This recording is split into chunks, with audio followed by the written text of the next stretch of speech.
సకల జీవరాశులలో భగవంతుడు మానవ జన్మను సృష్టించాడు. మానవ జన్మ అనేటటువంటిది ఎంతో పుణ్యం చేసుకుంటేనే మనకు మానవులుగా జన్మిస్తాం. అదేవిధంగా మానవుడు అంటే ఇతర జీవరాశులపైన జాలి దయ చూపుతూ ఇతర మానవుల పట్ల ప్రేమను చూపేటటువంటి వాడే నిజమైనటువంటి మానవుడు. కానీ ఈనాటి కాలంలో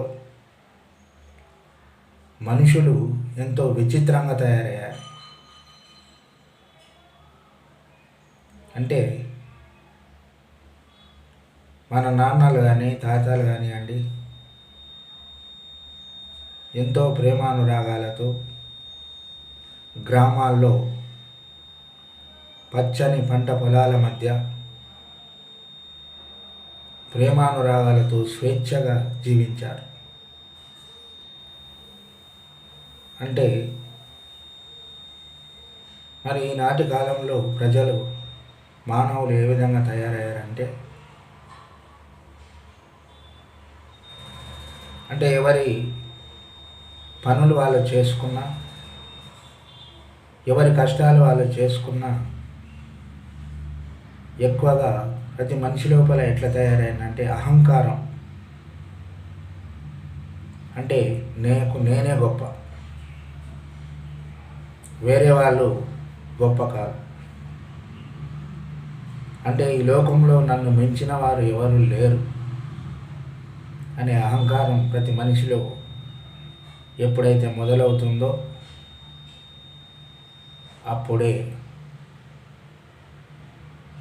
మనిషికి పతనం కూడా స్టార్ట్ అవుతుంది. ఎందుకోసం అంటే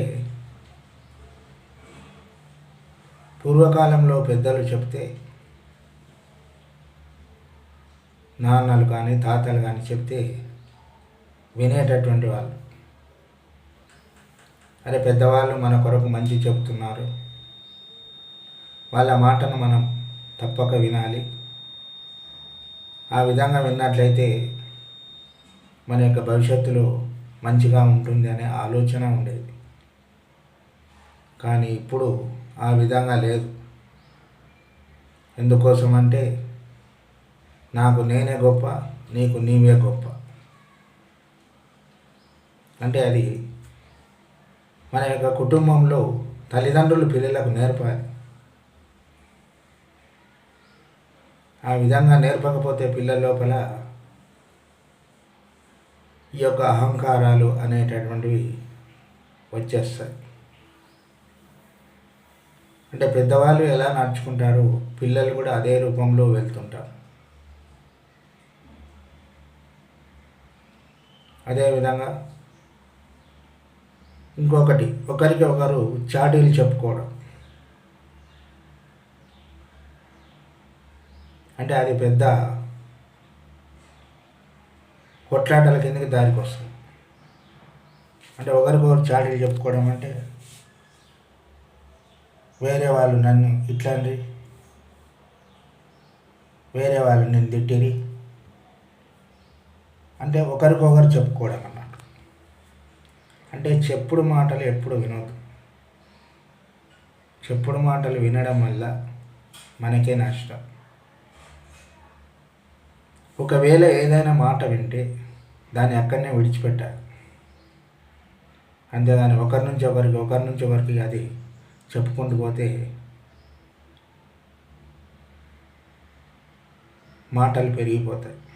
కానీ అది మంచి పద్ధతి కాదు. అంటే ఇవి ఎందుకొరకు వస్తాయంటే ఎక్కడ పని లేకనే ఇటువంటివి వచ్చేస్తుంటాయి. ఎవరి పనులు వాళ్ళు చేసుకుంటూ వెళ్తుంటే, ఎవరి కష్టం వాళ్ళు చేస్తుంటే ఇవి రావు. పని లేని వాళ్ళు కూర్చొని ఉంటారు కదా, మళ్ళీ అటువంటి వాళ్ళకి ఈ యొక్క మాటలు వస్తుంటాయి. ఎక్కడ టైంపాస్ కాకపోతే ఒక మళ్ళీ తిని కూర్చుంటాం కదా, తిని కూర్చున్నప్పుడు మనం ఏవి రావాలి మన మనసులోకి? ఎల్లి మీద మల్లివాడే, మల్లి మీద ఎల్లివాడే అనేటటువంటి పాత వాళ్ళు చెప్పినటువంటి పద్ధతి ఇది. అంటే మన నాన్నమ్మలు తాతయ్యలు చెప్పేటటువంటి వాళ్ళు. అంటే ఇది పద్ధతి మంచిది కాదని చెప్పిన వాళ్ళు. అందుకోసం ప్రతి మనిషి కూడా స్వార్థాన్ని విడిచిపెట్టు. నువ్వు ఎవరికైనా మాట సహాయం చేయాలంటే నీ చేతనైతే చెయ్యి. ఏదైనా వస్తువు రూపంలో సహాయం చేయాలంటే నీకు చేతనైతేనే చెయ్యి. అంతేకాని వేరే వాళ్లకు డబ్బు లేదు, వేరే వాళ్ళకు ఆస్తి లేదు, నాకుంది, నాకు ఆస్తి ఉన్నందుకు నేను వేరే వాళ్ళను అవమానపరుస్తా, వాళ్ళని తక్కువగా చూస్తా అనేటటువంటి పద్ధతి మంచిది కాదు. అది ఎందుకోసం అంటే డబ్బులు మన దగ్గర కోట్ల రూపాయలు, పెద్ద పెద్ద భవనాలు ఉండొచ్చు, కానీ ఆ డబ్బు నీ జేబులో ఉందా? ఎక్కడో బ్యాంకులో వేసుకుంటారు డబ్బు. ఆ బ్యాంకులో ఉన్న డబ్బు నీది కాదు. ఎందుకోసం అంటే మన జేబులో ఉన్న డబ్బే మనది. అంటే మనిషి ఎప్పుడు ఉంటాడో ఎప్పుడు ఊసిపోతాడో తెలియదు. అందుకోసం మన దగ్గర ఉన్నదే మనకు శాశ్వతం.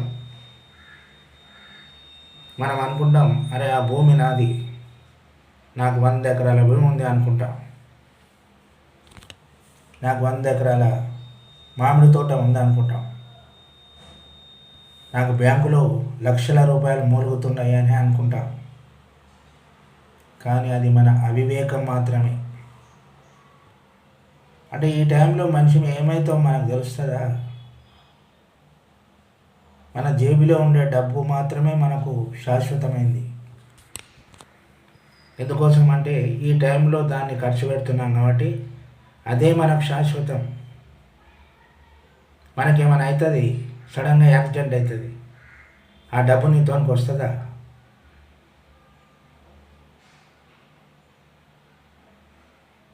అదేవిధంగా అకస్మాత్తుగా చనిపోయింది అనుకోండి, ఆ డబ్బు నీ ఎంట వస్తుందా? ఎంతమందిని చూస్తలేము. అంటే డబ్బులు ఉన్నంత మాత్రాన అహంకారంతో ఎప్పటికీ ఉండదు మానవుడు. ప్రతి మనిషి లోపల ప్రేమను చూడాలి. అహంకారం అనేటటువంటిది వద్దు. ఈరోజు మనం సాగుతుందని వేరే వాళ్ళను ఇష్టం వచ్చినట్లు మాట్లాడవద్దు. 10 మందిని డబ్బుతో కొనుక్కోవడం కాదు, 10 మందిని మంచితనంతో, మర్యాదతో 10 మంది మనుషులను గెలుచుకోవాలి. అంతే తప్ప ఈ విధమైనటువంటి చెడు ఆలోచనలు ఎప్పుడు కూడా రావద్దు. మంచి ఆలోచనలతో మానవుడు జీవించాలి. మనం ఎంతోమందిని చూస్తున్నాం. మన ముందు ఎంతోమంది చనిపోతుంటారు, కానీ వాళ్ళ మంచి ఇక్కడ ఈ భూమి మీద స్థిరంగా ఉంటుంది. మంచి చేసిన వాళ్ళను మంచి అంటాం, చెడు చేసిన వాళ్ళను చెడ్డ అంటాం. కానీ మన వెంట వచ్చేవి పాపపుణ్యాలు, మంచి చెడు, న్యాయం ధర్మం, ఇవే. అంతే తప్ప వేరే వాళ్ళని అవమానపరుస్తూ, వేరే వాళ్ళను చిన్న చూపు చూస్తూ జీవించడం మంచి పద్ధతి కాదు. అందరూ మనలాగే అనుకోవాలి, అందరూ నా వాళ్ళే అనుకోవాలి. ఒకవేళ అనుకోకపోతే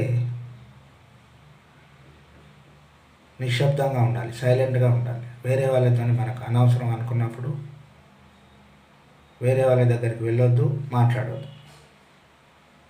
మనం మాట్లాడాలనుకుంటే మంచి మాటలు మాట్లాడాలి. అంతేగాని ఒకరి జోళ్ళు తీసుకుపోయి ఎవరికి చెప్పడం, ఒకరి నుంచి ఇంకొకరు కొట్లాడుకోవడం, ఇవి ఎప్పటికి కూడా మంచివి కావు. మంచి ఆలోచనలతో జీవించినప్పుడే మనకు మంచి జరుగుతుంది.